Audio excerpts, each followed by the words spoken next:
Everyone, welcome back to my channel. তোমরা সবাই কেমন আছো? আশা করি ভালো আছো। আর আমি অনেক ভালো আছি। আজকের ভিডিওটা তোমরা দেখতে থাকো, আশা করি তোমাদের খুব ভালো লাগবে। আমার কিন্তু সকালে স্নান বাসি কাজ সব কমপ্লিট হয়ে গেছে। এখন আমি মাথাটা আশ্রিয়ে নিচ্ছি। দেখতেই তো পারলে কতগুলো আমার চুল উঠলো। অ্যাকচুয়ালি না, আমার কেন জানি না সবসময় চুল উঠতেই থাকে। আমি ভাবি ঠান্ডার দিনে চুল ওঠে মাথায় খুশকি থাকার কারণে, আর গরমের দিনে চুল ওঠে মাথা ভেজা থাকার কারণে, কিন্তু না, আমার সবসময় চুল উঠতেই থাকে। আমি হালকা করে রেডি হয়ে নিলাম। রেডি হওয়ার পরে আমি চলে গেলাম রান্না করতে। মা বললো যাও গিয়ে উনানটা ধরা, মা ওদিকে পুজো দিচ্ছে। জানো তো, আমি উনানটা কিছুতেই ধরাতে পারছিলাম না, কারণ এইভাবে আমার উনান ধরানোর অভ্যাস নেই।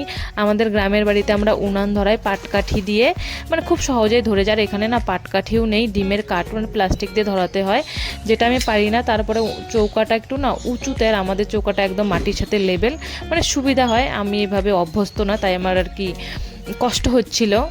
সত্যি কথা বলতে মা কিন্তু আমাকে এই উনুনে রান্না করতে দেয় না। অ্যাকচুয়ালি আমাদের গ্যাস আর কি ফুরিয়ে যাবে, বর গ্যাস ভরতে চায় না, তাই মা বললো যাও তুমি গিয়ে রান্না বসিয়ে দাও, তাহলে গ্যাস আপনা আপনি ভরবে।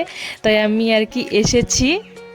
অনেক চেষ্টার পর আমি কিন্তু উনানটাকে ধরাতে পারিনি। পরে বর এসে আমাকে হেল্প করছে। অ্যাকচুয়ালি কিন্তু আমরা এই উনানে রান্না করি না, কোনো কোনো টাইমে মা শুধু আর কি ভাতটা নামিয়ে নিয়ে যায়। আর আগে না আমাদের বাড়িতে গরু ছিল, এখানে গরুর ভুট্টা এগুলো আর কি জাল দেওয়া হতো। এখন গরুও নেই, আর অনেক লাকড়ি আছে, সেগুলো দিয়ে মা আর কি ভাতটা শুধু নামিয়ে নিয়ে যায়। আর জানো তো, প্রচুর ধোয়া হচ্ছিলো, ধোয়াগুলো আমার একদম চোখে লাগছিলো, যেহেতু হেলে হেলে আর কি উনানটাকে ধরাতে হয়। আর দেখো, হাঁড়িতে জল না দিয়েই আমি কিন্তু জাল দিচ্ছিলাম। মানে আমি আর কি বলবো, আমি দেখিও নেই যে হাঁড়িতে জল ছিল না। আর পুজো দেওয়া হয়ে গেছে, মা চলে গেল রান্না করতে। আর আমি এদিকে না ঢেঁকির শাকগুলোকে ধুয়ে নেবো। আর আমার না ঢেঁকির শাক ভীষণ ভালো লাগে, আমারও ভালো লাগে, আমার বরের ভালো লাগে, আর আমার শ্বশুরেরও ভালো লাগে, মানে বাবারও খুব ভালো লাগে। আমি আগের থেকেই ঢেঁকির শাক ভালো লাগতো আমার, আমি আগের থেকে ভালো লাগতো কি, এখনও ভালো লাগে। তো তোমাদের কীরকম লাগে আমাকে কিন্তু আর কি জানাবে।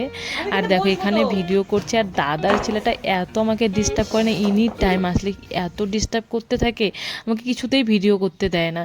ভিডিওর মানে যা যাবতীয় জিনিস আছে ওগুলোকে ধরতে থাকে, কি করতে থাকে না করতে থাকে। তোমরা পুরো ভিডিওটা দেখো, দেখো আমার সাথে কেমন করছে, মানে অনেক কষ্ট করে আমি ভিডিওটা আর কি করছি।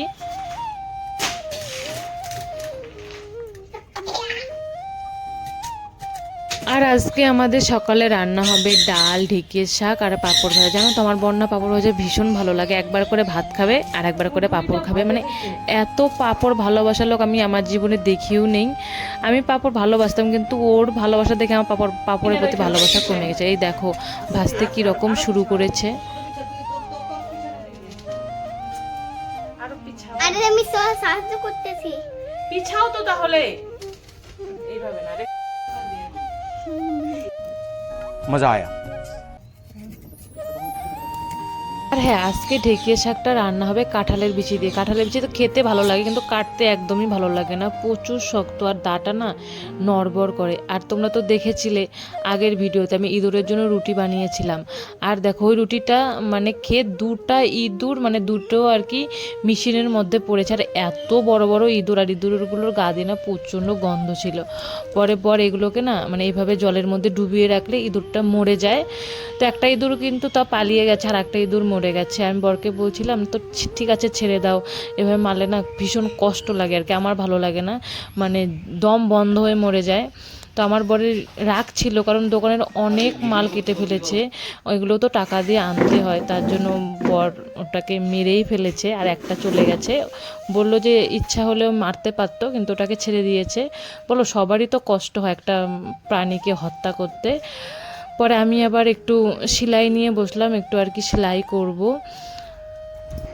শ্রাবণ মাস তো শেষের দিকেই, আমি আবার শ্রাবণ মাসের 2 দিন থাকতে বাড়িতে যাব। আজকে শুক্রবার, পরের শুক্রবার আমি বাড়িতে চলে যাব। কিন্তু কাকিমণি আমাকে কিছু ব্লাউজ দিয়েছিল, দিদিও দিয়ে গেছে, আবার আমারও কিছু কিছু জিনিস, এগুলো না আমি আস্তে আস্তে আর কি করে বাড়িতে আর কি নিয়ে যাব। আর আমি না পুরো ভাদ্র মাসটা আর কি বাড়িতে থাকবো, দেখি পুরো ভাদ্র মাসে বাড়িতে থাকার কথা।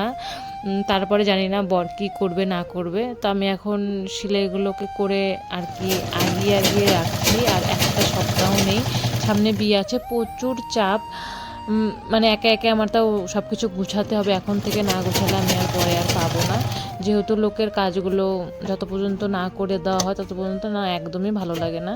তো সব কাজ টাজ করে একটু ফাঁকা পেলাম, তাই আমি সেলাই নিয়ে বসে পড়েছি। আর ওয়েদারটাও একটু ভালো ছিল, গরমের মধ্যে না সেলাই করতে ইচ্ছা করে না। দেখো দেখতে দেখতে 8 মাস হয়ে গেল আমাদের বিয়ের, আর আমি না 8 মাস থেকে সেলাই করি না। এখন না সেলাই মেশিনে অনেকক্ষণ বসে থাকতে পারি না। তোমরা তো জানো আমার পিঠে ব্যথা, তো পিঠের এক্সরে করবো, এক্সরেটাও করা হচ্ছে না, একটু সমস্যায় আছি। তো হ্যাঁ, এক্সরেটা আমার করতে হবে, মানে প্রচণ্ডই ব্যথা করে। বর এসেছে, বর পেয়ারা পাড়তে চলে গেছে। আমি বললাম যে ঠিক আছে, আমিও পেয়ারা পারবো, ঠিক আছে তাহলে আমি পেয়ারা পারি, তুমি ক্যামেরাটা ধরো। আর বললাম না যে আমার ভিডিও করার পিছনে সবাই একদম শত্রুর মতো লেগে থাকে, মানে আমাকে কেউ করতেই দেয় না, সবসময় সাথে সবাই ইয়ার্কিই করে। মানে আমি জানি না কেন, আমি ভাবি যে আমাকে একটু হেল্প করো, যখন কেউ থাকে না সেই ফাঁকে ফাঁকে আমি ভিডিও করি। এই দেখো বর কিন্তু আমাকে বন্ধ করে দিয়ে ও চলে যাচ্ছে। মানে আমি বুঝি না আমি বরের বউ না বিয়ানি, আমি কিছুই বুঝতে পারি না। পেয়ারা বর নিয়ে গেছে, আমি 2টো পেয়ারা পেরেছিলাম, আমি পেয়ারাগুলো এখন আমি বসে বসে খাচ্ছি। আর না এদিক ওদিক তাকাচ্ছি যে বর আছে নাকি। বর কিন্তু বাজারে গেছে, এমনকি রাস্তা থেকে ঘুরে এসে ও কিন্তু আমাকে ডিস্টার্ব করবে, কারণ ও আমাকে আমার পিছনে লেগেই থাকে। এমন না আমাকে ভিডিও করতে দেয় না, কিন্তু ক্যামেরা থাকলে না ও ভাবে যে হ্যাঁ আমি তো ততক্ষণ করতে দেবো না যতক্ষণ আমি আছি, তার জন্য ও না থাকলেই আমি করি, এমনটা আর কি ব্যাপার। সেরকম কোনো কিছুই না। সন্ধ্যা হয়ে গেছে, আমি আর মা যাব একটু বাজারে, কারণ কালকে যাব আমরা অন্নপ্রাশন বাড়িতে। তোমরা নেক্সট ব্লগে দেখতে পারবে আমার ছোট দিদির বাড়ি, ছোট দিদির দেওরের আর কি ছেলের অন্নপ্রাশন। তাই আমরা চলে এলাম বরের দোকানে। শুধু তো অন্নপ্রাশন বাড়ি গেলে হবে না, কিছু তো নিয়ে যেতে হবে। তো আমরা দেখছিলাম যে বাজু, যেহেতু ছেলে বাচ্চা কি আর দিব, কিছুদিন আগে গিয়েছিলাম একটা ড্রেস দিয়ে এসেছি, তাই একটা বাজুই নিয়ে যাব। তারপরে মা চলে গেল কসমেটিকের দোকানে, কিছু কসমেটিক নিয়েছে। আর জানো তো মায়ের শরীরটাও বেশি ভালো ছিল না, মার তো মানে প্রেশারের আর কি প্রবলেম, তাই একটু প্রেশারটা মাপিয়ে আসলাম, প্রেশারটা আগাগোড়াই বেশি থাকে।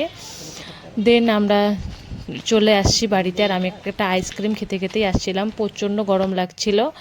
তো মাকে বললাম, মা খেলো না, আমি একাই খেলাম। পরে মাকে আমি চা করে দিলাম বাড়িতে এসে, কারণ মা কিছু খাইনি আর শরীরটা বেশি। এখন বাজে রাত্রি 10টা, অনেক রাত হয়ে গেছে। আমি এখন রাত্রের জন্য রান্না করছি ডিমের তরকারি। তোমরা বলবে কেন আমরা এত ডিমের তরকারি খাই। অ্যাকচুয়ালি বর আর বাবা ওরা না আমার হাতের ডিমের তরকারিটা বেশি ভালোবাসে, বেশিরভাগ আমাদের রাত্রে ডিমটাই রান্না করা হয়। তো চলো এই ভিডিওটা আর বেশি বড় বড় না, ভাবছি এখানে এন্ড করবো। আর হ্যাঁ, যে যে আমার চ্যানেলটিকে সাবস্ক্রাইব করেন প্লিজ সাবস্ক্রাইব করে পাশে থাকবে, আর যদি ভিডিওটা ভালো লাগে একটা শেয়ারও করে দেবে।